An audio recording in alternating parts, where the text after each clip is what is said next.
April 20th, 2010, the Gulf of Mexico. The day begins not with fire, but with the thumping rhythm of a rotor blade.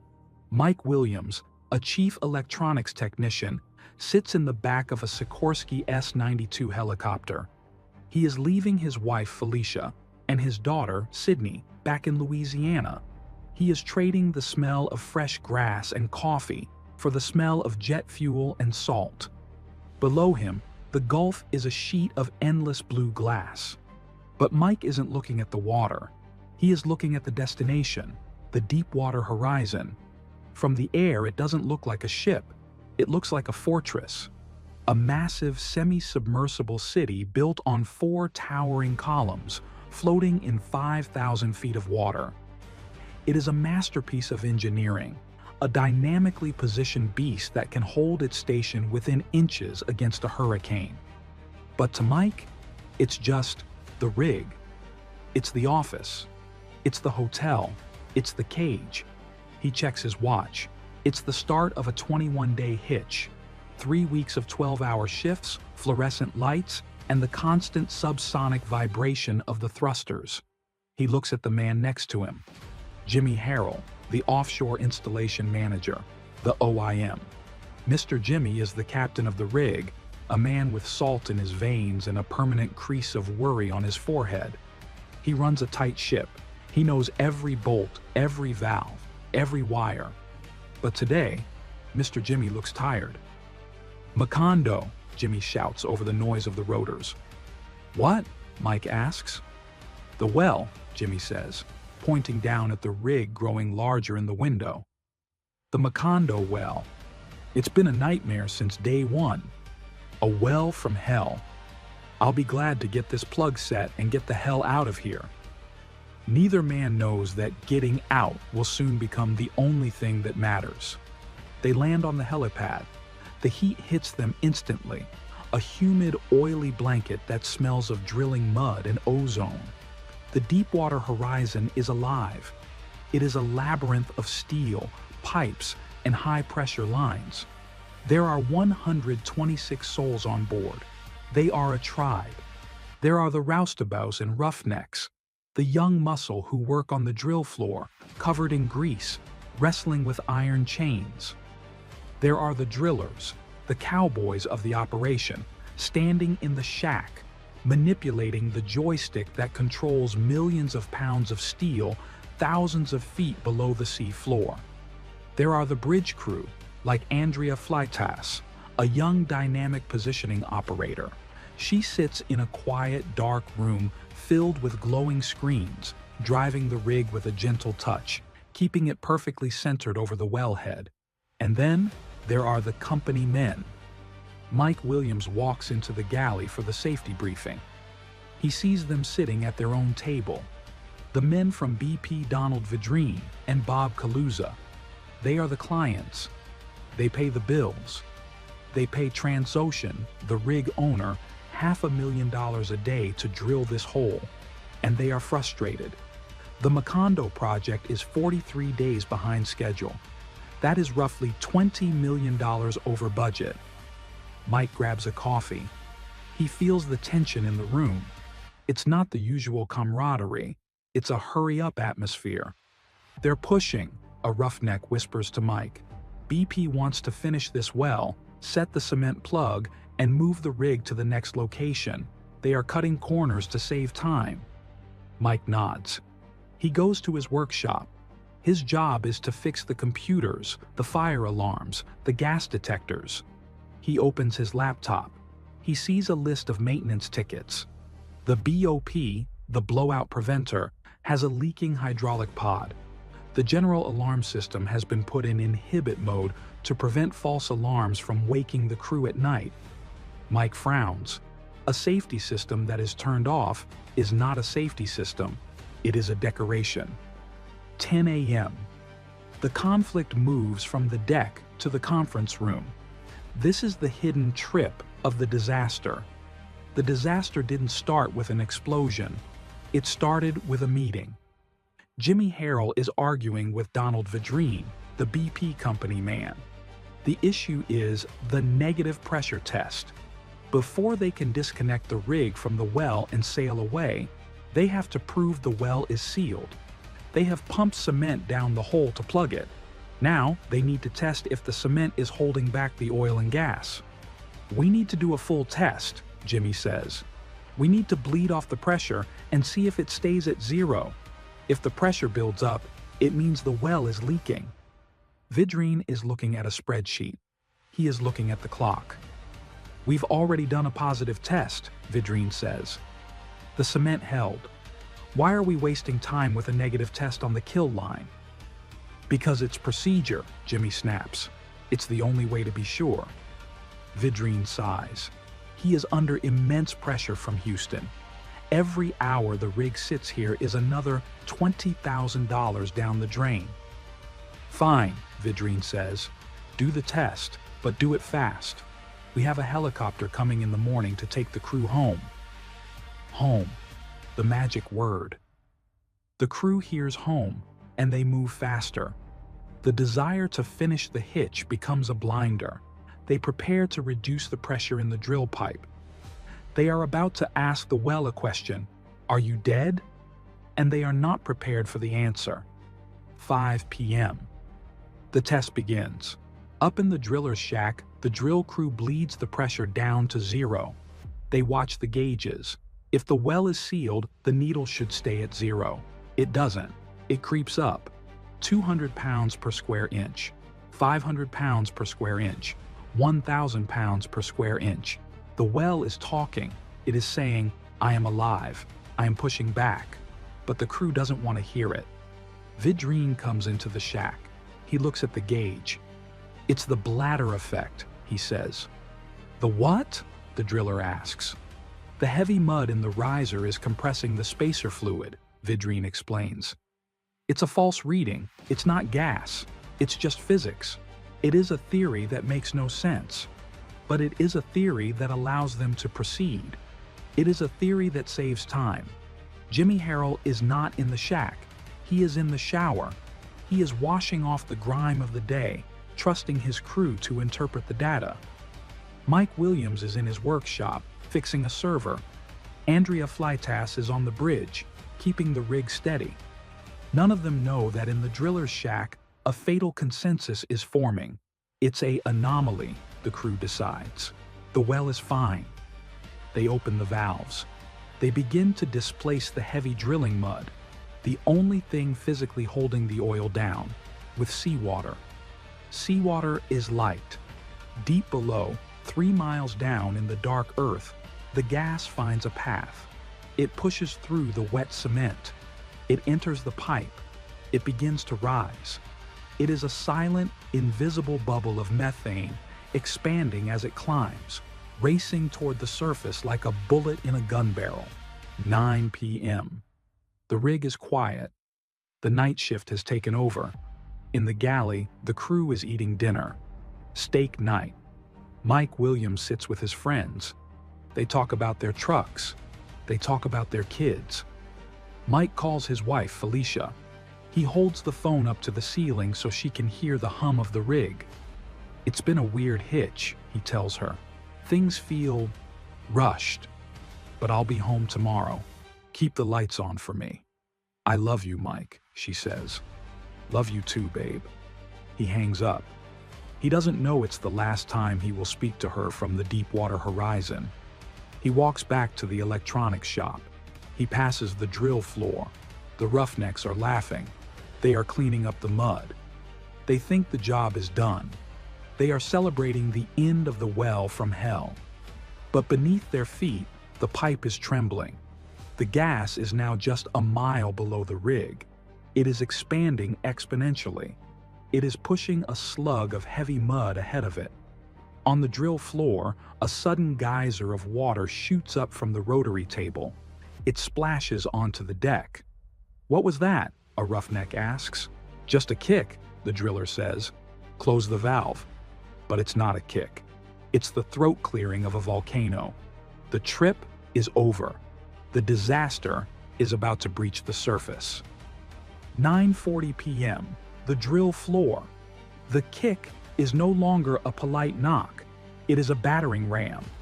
On the drill floor, the roughnecks stop laughing. A strange sound, like a freight train moving through a tunnel, begins to vibrate through the soles of their boots. Suddenly, the rotary table, the massive steel ring in the center of the floor, erupts. It isn't oil yet. It is drilling mud. Heavy, synthetic-based mud shoots 200 feet into the air. It hits the derrick, coating the lights, the cameras, and the men in a thick, slick rain. Inside the driller's shack, the alarms finally scream. Jason Anderson, the tool pusher, looks at the screens. The pressure gauge is pinned to the maximum. "Shut it in!" he screams. "Close the annular." The driller slams his hand onto the control panel. He is trying to activate the BOP, the blowout preventer, sitting on the sea floor a mile below them.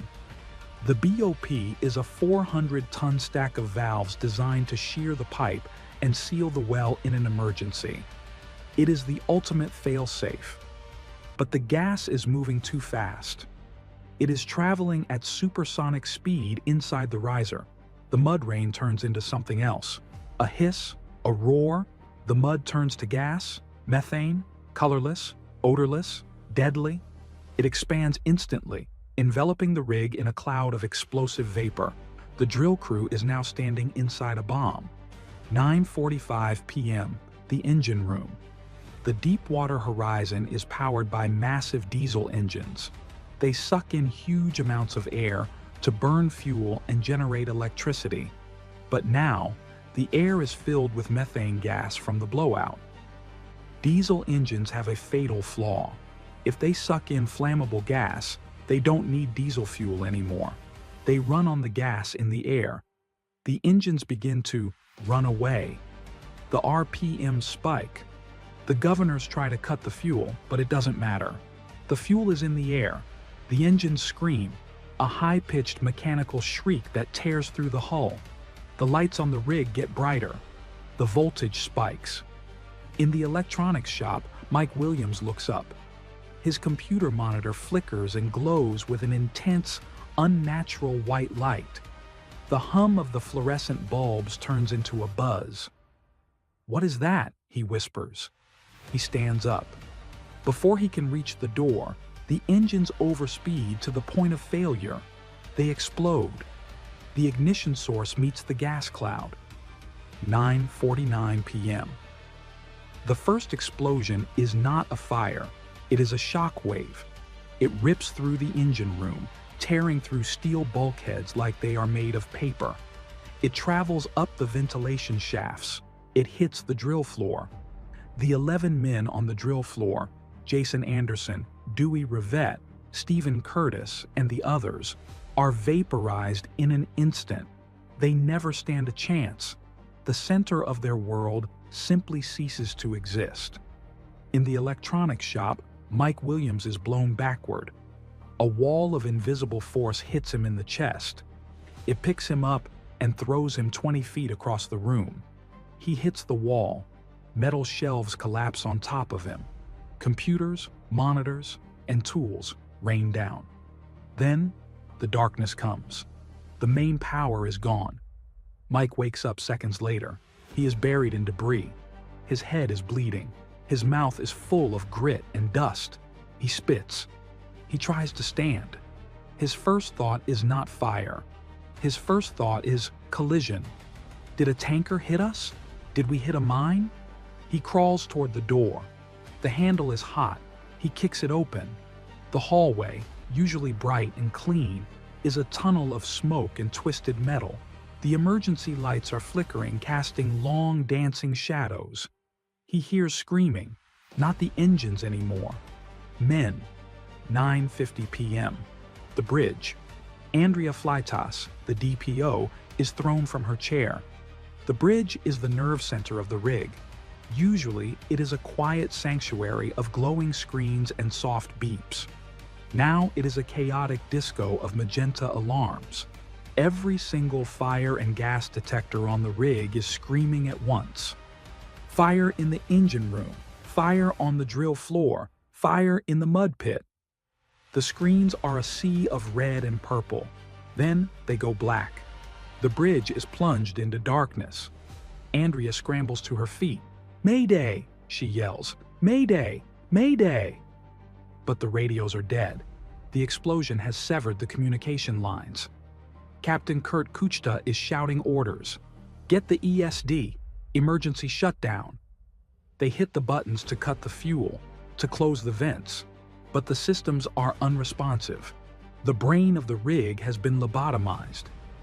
Andrea looks out the window. Usually, the view is of the derrick, lit up like a Christmas tree. Now, the view is just fire.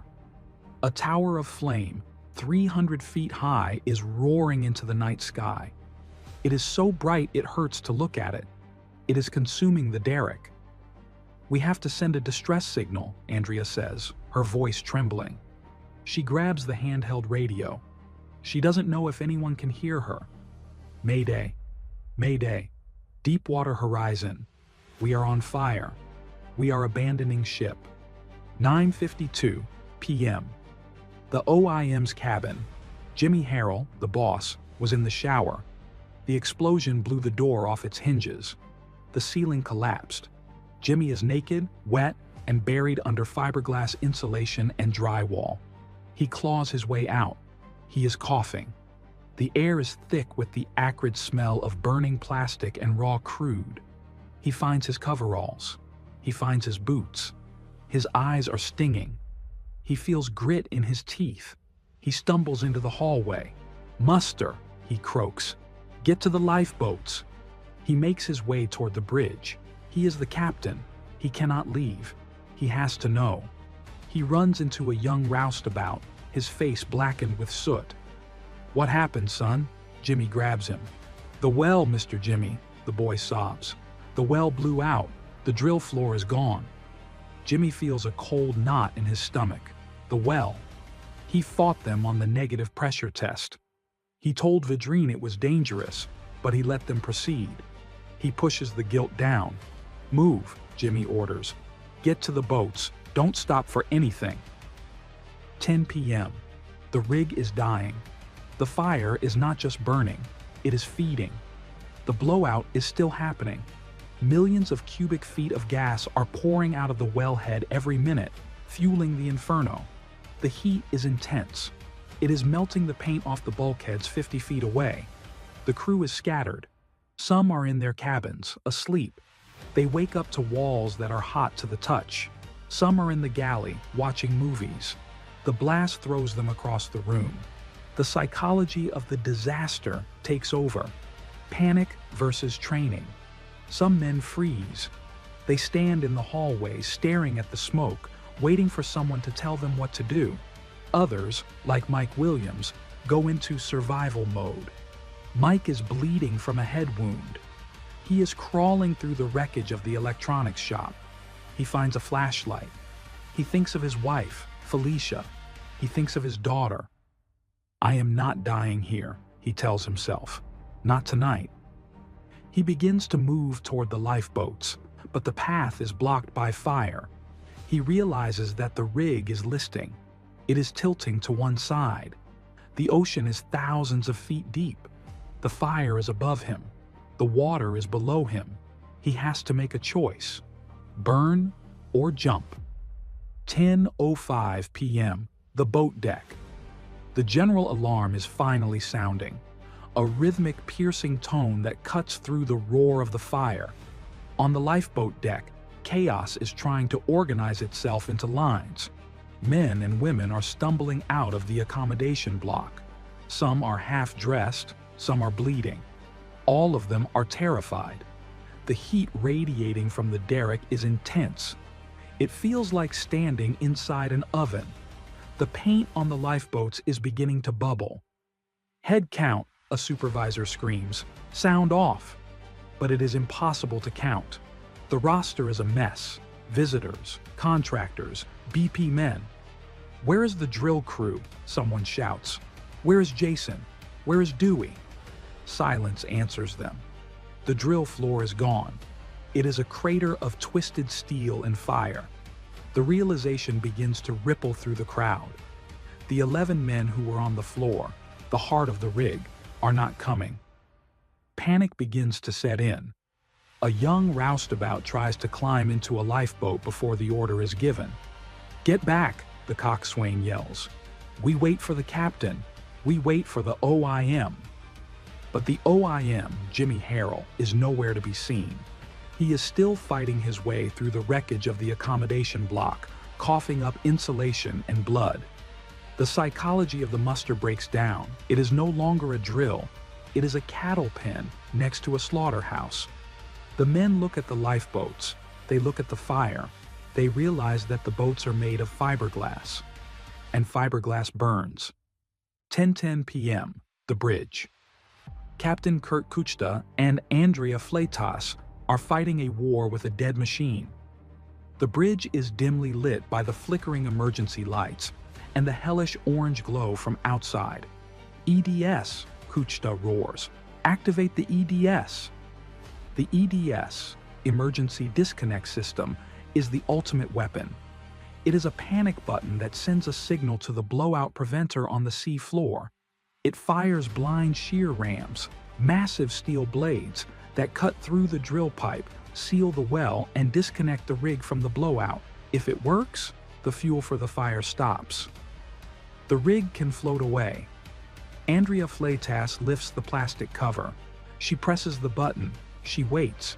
Usually there is a thump, a vibration, a confirmation light. Nothing happens. "Again," Kuchta yells. She hits it again, and again. "It's not responding," she cries. "The logic is dead. The cables are burned." The explosion has severed the multiplexer cables, the nervous system connecting the brain of the rig to the muscle on the sea floor. They are pushing a button that is connected to nothing. The fire is feeding on an endless supply of oil and gas from the reservoir. The Deepwater Horizon is no longer a rig. It is a chimney. 10:12 p.m., the interior. Mike Williams is alive, but barely. He has crawled out of the wreckage of the electronics shop. His head is gushing blood. His left arm hangs uselessly at his side. He is in the main hallway. The air is thick with black, oily smoke that tastes like burning tires. He has to get to the bridge. He has to help the captain. It is his duty. He stumbles over debris, ceiling tiles, computers, a coffee machine that has melted into a puddle of plastic. He sees a man sitting on the floor, dazed. "Get up," Mike screams. "Get to the boats." The man just stares at him. "My boots," the man whispers. "I lost my boots." Mike grabs him by the collar and shoves him toward the exit. "Forget the boots! Run!" Mike reaches the heavy steel door to the bridge. It is jammed. The blast has warped the frame. He throws his shoulder against it. Pain shoots through his arm. He kicks it. Once, twice. It bursts open. He falls onto the bridge deck. Captain Kuchta looks at him. Mike looks like a monster from a horror movie, covered in blood, dust, and oil. "Mike!" Kuchta yells. "Are the systems up?" "Everything is down," Mike gasps. "The servers are gone. The comms are gone." "Can you fix it?" Mike looks out the window at the inferno. "Fix it?" Mike shakes his head. "Captain, there is nothing left to fix. We have to go." 10:15 p.m. The boat deck. The first lifeboat is launching. It is a chaotic, terrifying process. The rig is listing heavily to the port side. The boats are designed to drop straight down, but because of the list, the boat scrapes against the side of the rig. Screech. The sound of fiberglass grinding against steel sets everyone's teeth on edge. Sparks fly. If the hull breaches, the boat will fill with smoke. Inside the capsule, 60 men are packed like sardines. It is pitch black. The heat is unbearable. "Lower away! Lower away!" The boat drops. It hits the water with a massive splash. But the danger isn't over. The water is covered in a slick of diesel and oil. If the fire spreads to the water, they will be cooked alive inside the boat. The engine coughs, stalls, then roars to life. The coxswain guns the throttle. The boat pulls away. chugging through the debris field. Those left on the deck watch it go. There is one boat left, and there are still too many people. Jimmy Harrell, the OIM, finally stumbles onto the deck. He is holding his ribs. "Who is left?" Jimmy wheezes. "The bridge crew," a roustabout says, "and the electricians." "We wait," Jimmy says. "We wait for everyone." It is the code of the sea. The captain does not leave until the ship is empty. 10:20 p.m. The roll call. On the deck of the supply vessel, Damon Bankston, which has pulled alongside the burning rig, the survivors are being pulled from the lifeboats. They are counting. Anderson, Rivette, Curtis, Kemp? Names are called out over the radio. Silence. "Has anyone seen Jason Anderson?" A roughneck, weeping, shakes his head. "I saw the floor go up. It just vaporized, man. 1 second they were there, the next, pink mist." The reality sets in. The 11 men on the drill floor are not missing. They are gone. They were standing on top of the volcano when it erupted. On the bridge of the Deepwater Horizon, Captain Kuchta makes the final call. "Abandon ship. All hands, abandon ship." He looks at Andrea Fleitas. She is paralyzed, staring at the screens that are still blank. "Andrea, go," Kuchta says gently. "There is nothing more you can do." She nods, tears cutting tracks through the soot on her face. They move to the door, but the path to the lifeboats is now blocked. The fire has jumped the firewall. The lifeboat deck is a sheet of flame. There is no way down. Mike Williams, Andrea Fleitas, and Captain Kuchta are trapped on the upper deck. They are 100 feet above the water. The only way out is down. 10:25 p.m. The helideck. They run to the highest point on the rig, the helideck. It is usually a safe zone. Now, it is a frying pan. The heat is so intense that the non-skid coating on the deck is melting. It sticks to their boots. They reach the edge. They look down. It is a 10-story drop to the black water. The water is swirling with debris, steel beams, burning insulation, oil slicks. If they jump and hit debris, they die. If they jump and pass out from the impact, they drown. If they stay, they burn. Mike Williams looks at Andrea. She is terrified. She is shaking so hard she can barely stand. "I can't," she screams over the roar of the fire. "I can't do it." "You have to," Mike yells. "If you stay here, you die. Look at me. You have to jump." He grabs her hand. "On 3, he says. "I can't. 1. The rig groans. A secondary explosion rocks the foundation. The deck tilts further. 2. Mike looks at the water. He picks a spot that looks clear of fire. 3. He pushes her. Then he steps off the edge of the world. 10:26 p.m. The air. Mike Williams is falling. It takes 3 seconds to fall 90 feet. It is a lifetime. He is falling through smoke, through heat, through the roar of a dying monster. He sees the black water rushing up to meet him. He sees the reflection of the fire on the waves. He doesn't scream. His breath is caught in his throat. He hits the water. It is like hitting concrete. The impact drives the air from his lungs. It tears the life jacket upward, bruising his ribs. He plunges deep into the Gulf of Mexico. The silence is instant. The roar of the fire is replaced by the muffled, crushing pressure of the sea. He is disoriented. Which way is up? The water is pitch black, churned up by the thrusters of the rig and the falling debris. He kicks. His left arm screams in pain. It is broken or badly sprained from the explosion earlier. He uses his legs. He claws at the water with his good hand. He breaks the surface. He gasps, sucking in air. But it isn't air. It is a mixture of salt spray, diesel fumes, and smoke. He coughs, retching. He looks up. The Deepwater Horizon towers above him like a skyscraper on fire. Debris is raining down, flaming insulation, pieces of scaffolding. A piece of steel hits the water 10 feet away with a splash like a cannonball. He has to move. 10:30 p.m., the surface. Andrea Fleitas is in the water nearby. She survived the jump, but she is in shock.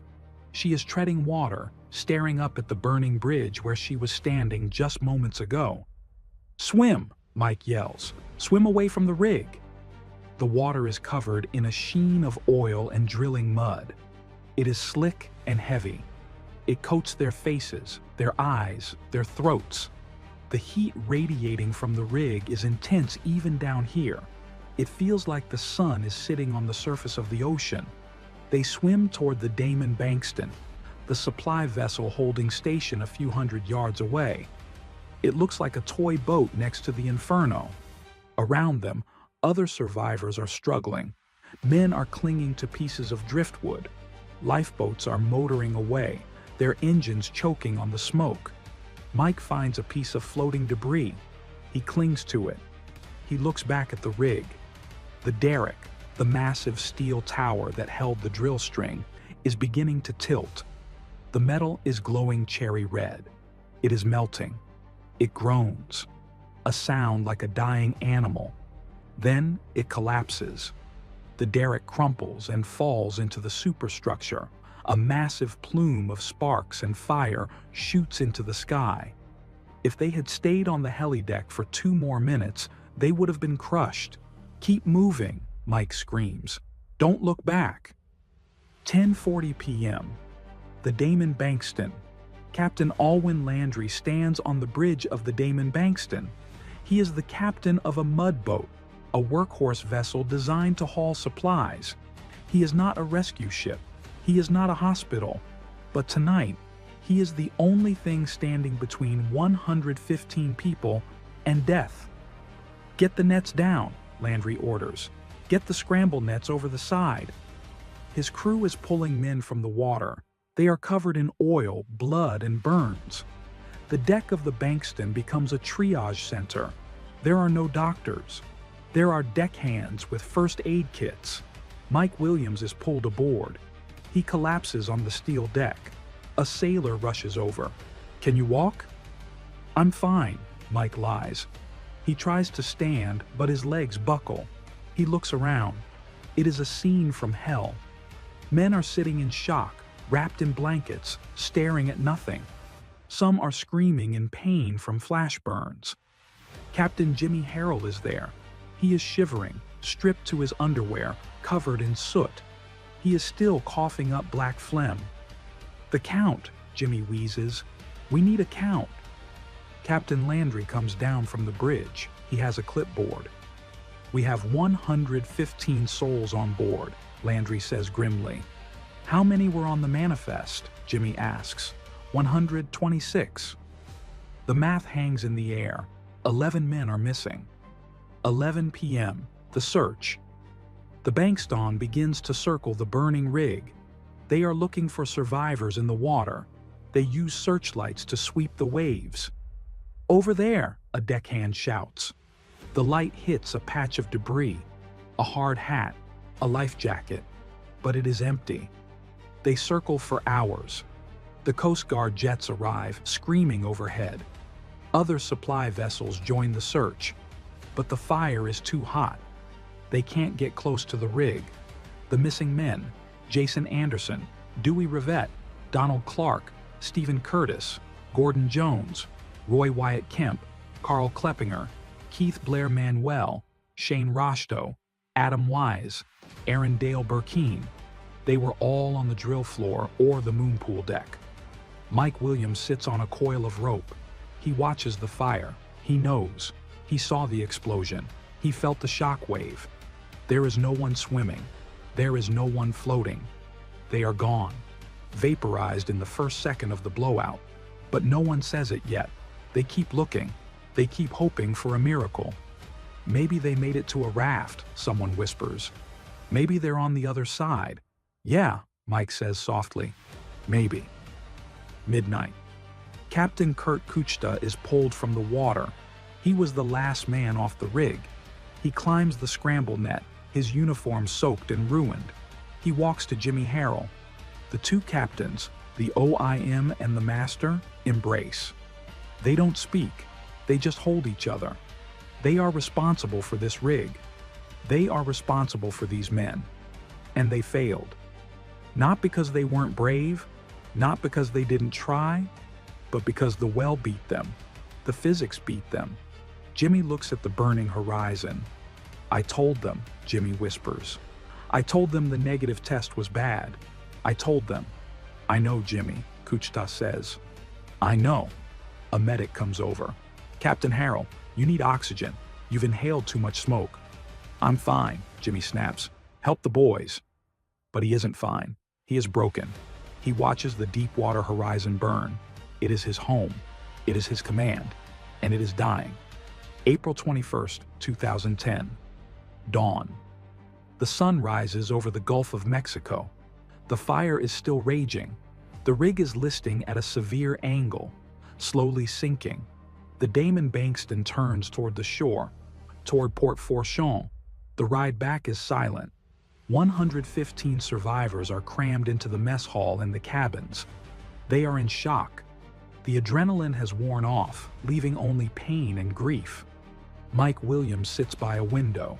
He watches the rig disappear over the horizon. He takes out his phone. It is waterlogged and dead. He borrows a satellite phone from a crew member. He dials the number. Hello, Felicia's voice. She sounds terrified. She has seen the news. Felicia, Mike says. Mike? Oh my God, Mike. She starts crying.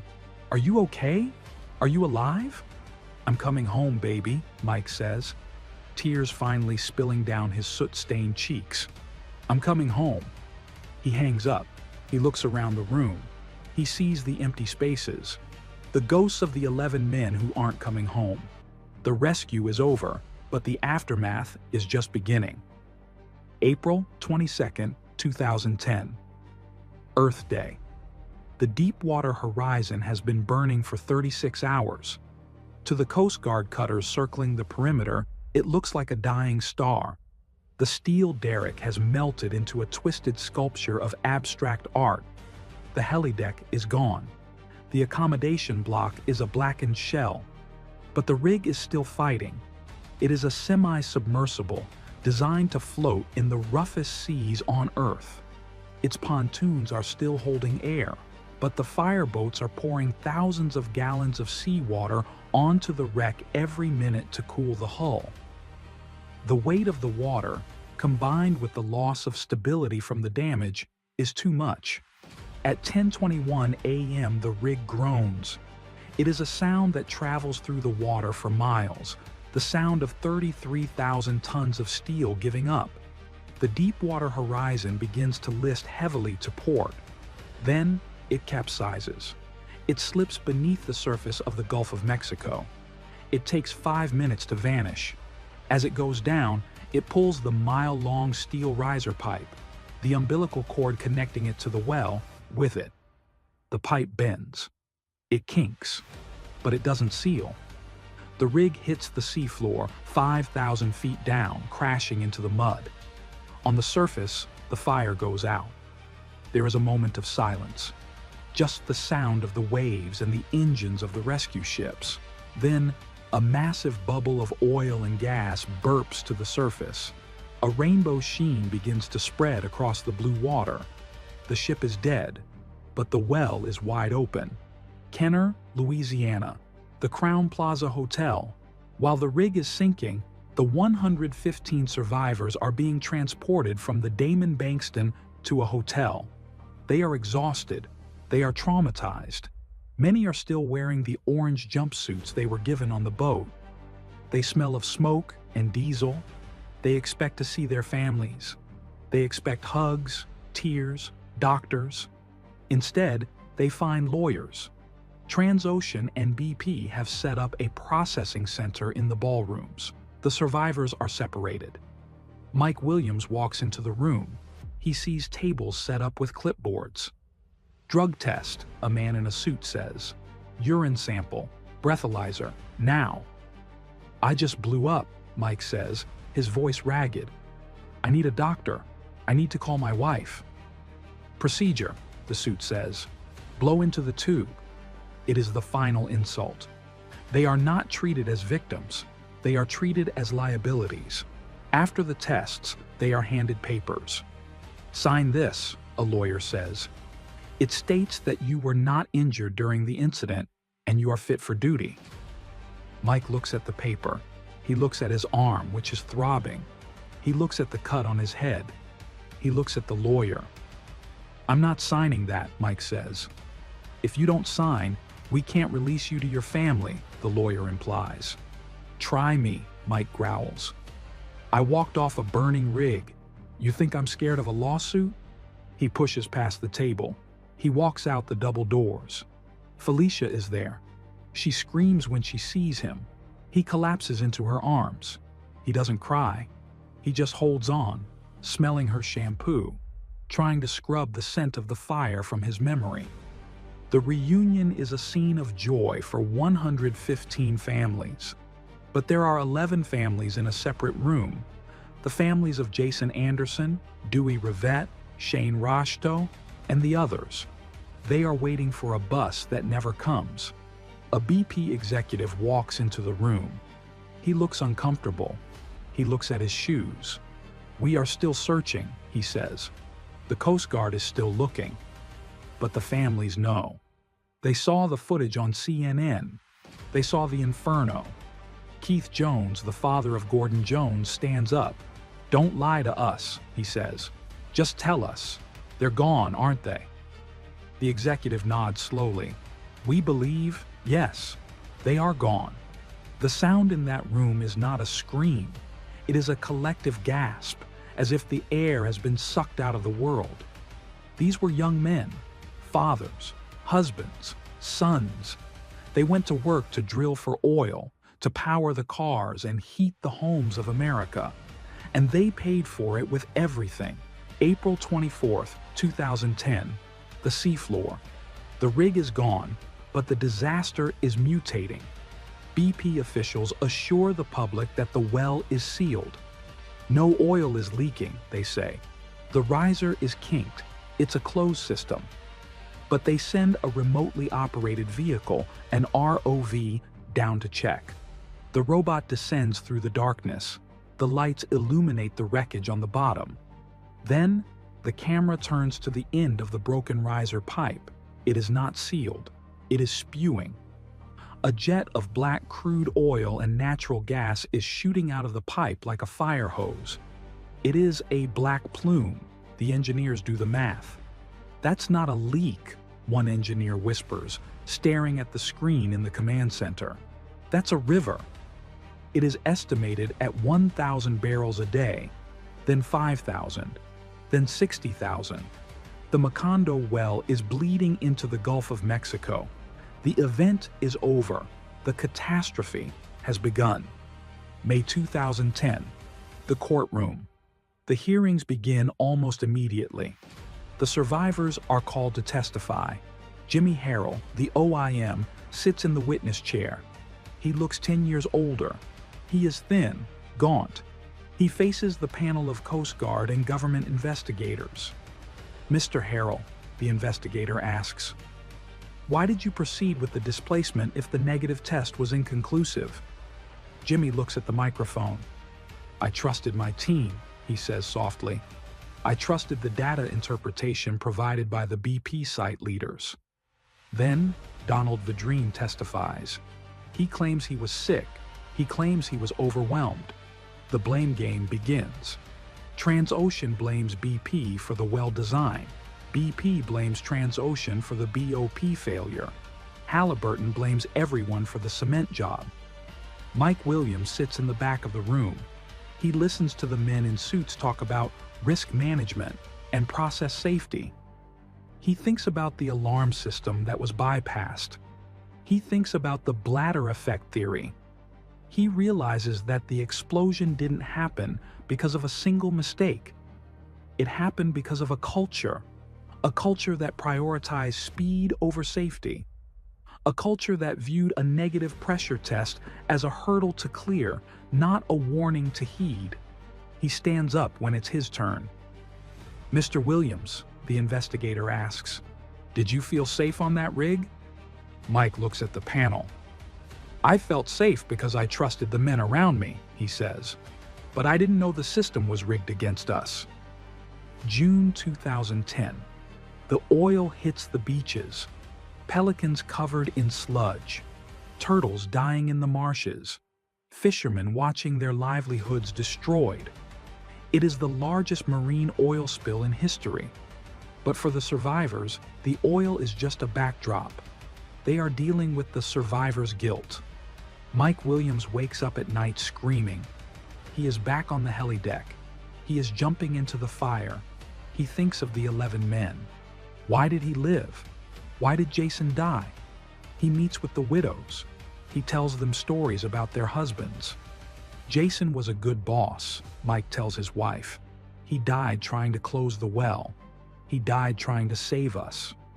It is a small comfort, but it is true. The men on the drill floor stayed at their posts until the very end. They didn't run. They tried to activate the BOP. They tried to fight the volcano. They were the first line of defense and the first casualties of the war for energy. Summer 2010. The Gulf of Mexico. While the survivors try to sleep in their beds on land, a war is raging 5,000 feet beneath the sea. The Macondo well is still fighting. It is an open wound in the earth, bleeding 60,000 barrels of crude oil a day into the ocean. BP engineers try everything. They try the top kill, pumping heavy mud down the throat of the blowout to choke it. It fails. The pressure is too high. The mud is spat back out like a rejected pill. They try the junk shot, firing tires, golf balls, and knotted rope into the BOP to clog it. It fails. The well eats the junk and keeps spewing. For 87 days, the world watches a live feed of the leak. It becomes a symbol of human hubris. We drilled a hole we couldn't plug. Finally, in July, the capping stack arrives. It is a massive 75-ton piece of steel valving.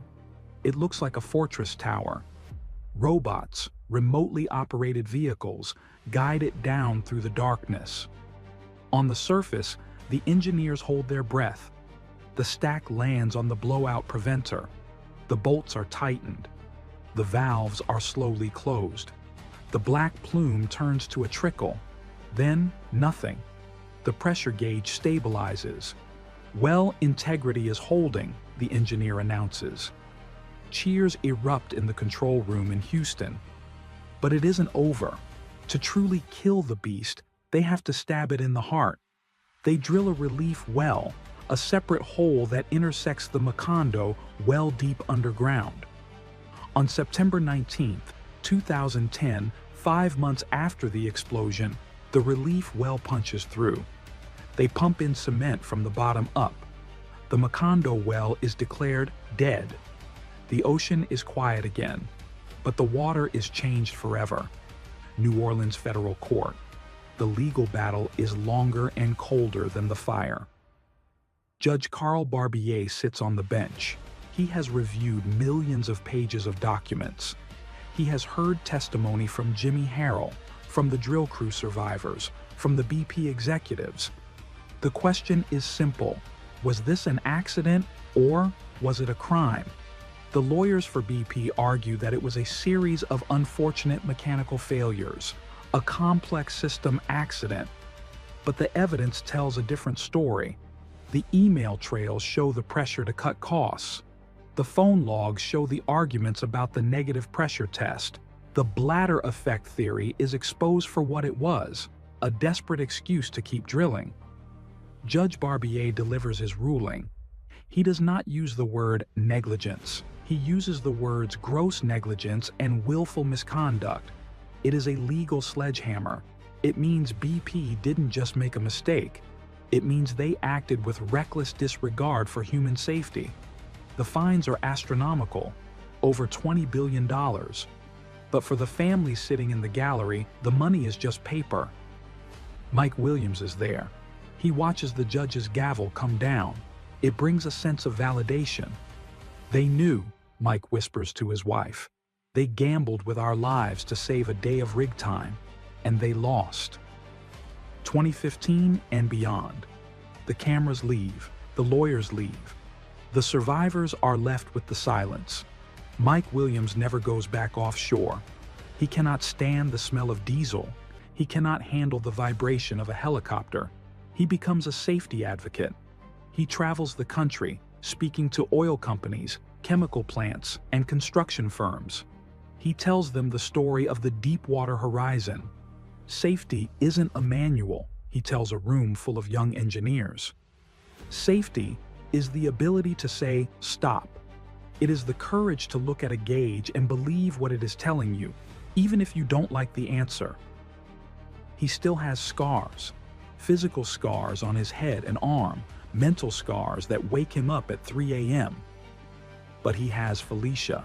He has his daughter. He is one of the lucky ones. Andrea Fleitas, the young DPO, leaves the industry. She finds a quiet life, far away from the high-pressure world of dynamic positioning. Jimmy Harrell, the OIM, retires. He lives with the weight of the command. He was the captain of a ship that went down.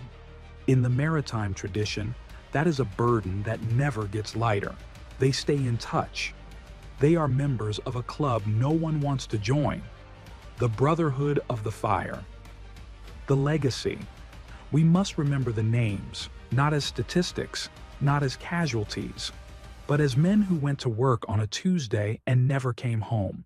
Jason Anderson, the tool pusher, a father of two. He was known for his smile and his dedication to his crew. He died trying to seal the well. Aaron Dale Burkeen, the crane operator. He had just celebrated his wedding anniversary. He died trying to help others escape. Donald Clark, the assistant driller. He was a mentor to the younger roughnecks. Stephen Curtis, another assistant driller. He loved hunting and fishing. Gordon Jones, a mud engineer. His wife was pregnant with their second child. He never got to meet his son. Roy Wyatt Kemp, a driller. He was the rock of his family. Carl Kleppinger, a floor hand. He was a veteran of the Gulf War. Keith Blair Manuel, a mud engineer. He was looking forward to watching his daughters grow up. Dewey Rivette, a driller. He had been on the Deepwater Horizon for years. It was his second home. Shane Roshto, a floor hand. He was young, strong, and full of life. Adam Wise, a floor hand. He drove a big truck and loved his friends. They are the Deepwater 11. There is a memorial statue now, 11 bronze stars. But their real memorial is the ocean. Every time a rig crew pauses a job because something doesn't feel right, every time a negative pressure test is double-checked, every time a company man listens to a driller, that is their legacy. They bought those safety protocols with their blood. We turn on the lights. We start our cars. We heat our homes. We live in a world powered by the energy trapped deep beneath the earth. But we rarely think about the cost. We see the price at the pump. We don't see the price on the deck. The Deepwater Horizon was a masterpiece of engineering. It was a city on the sea. But it was built by men, and it was broken by men. It reminds us that nature is not a resource to be tamed. It is a force to be respected. When we push too hard, when we cut corners to save $1, the horizon pushes back. The fire is out now. The water is blue again. But if you listen closely to the wind over the Gulf of Mexico, you can still hear them. The roughnecks, the drillers, the fathers. They are still on shift, standing watch over the deep water, reminding us that the most valuable thing that comes out of the ground isn't oil, it's the people who go down to get it.